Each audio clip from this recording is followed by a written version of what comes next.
This is Coda, our dog.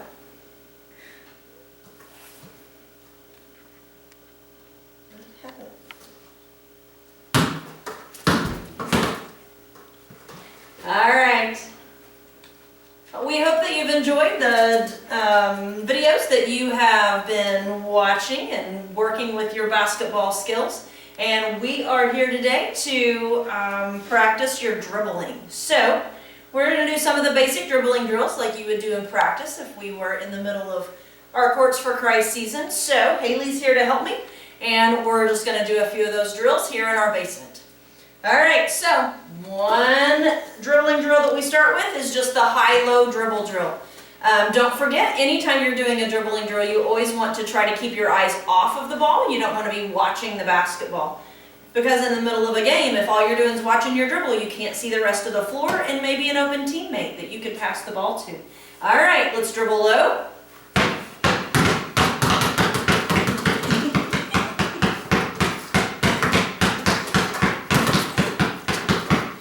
And then we bring it up and dribble high.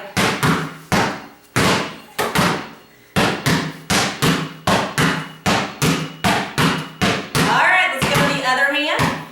Dribble low.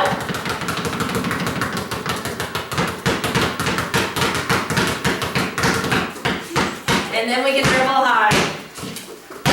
Maybe.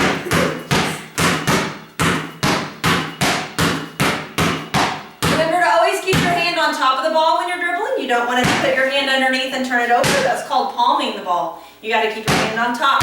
Push it down. Remember, you want to push with your fingertips. You don't want to smack it with the palm of your hand.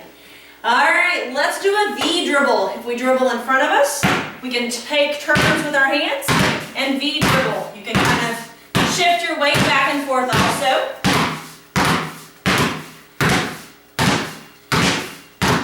Very good. There's a couple other things that you can do with just control of the ball. Maybe an up and back dribble where you start in the front, you bring it back. And you can always try the other hand.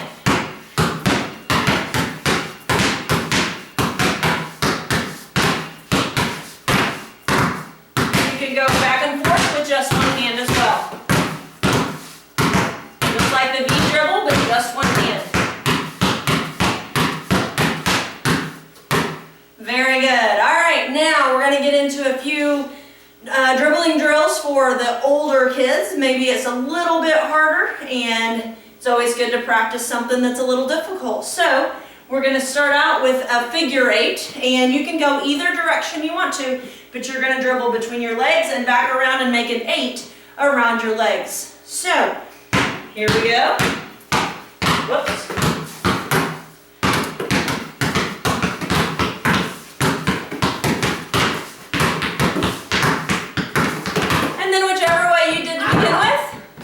You can try the other way.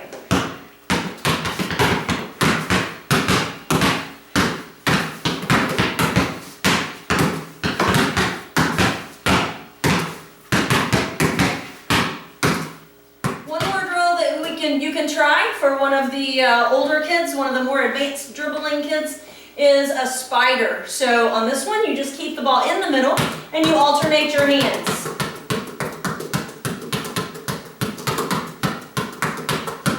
Again, it might be difficult at the beginning, but you'll get better at it if you keep working. All right, those are our dribbling drills. The more you practice, the better you're going to be. And you always want to try to dribble with your head up, looking around.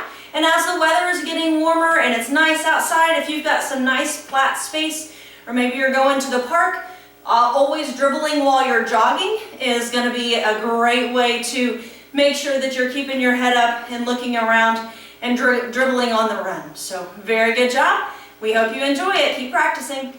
Dribbling is one of the very important rules of basketball. If you move both of your feet in a game and you're holding the ball without dribbling, it's a travel, and the referee would blow his whistle and give the ball to the other team. Just like dribbling is a rule for basketball, Jesus gave us some rules in the Bible. In the Bible, we call them commandments, and in the Old Testament, there were 10 commandments that God gave to Moses on the top of a mountain.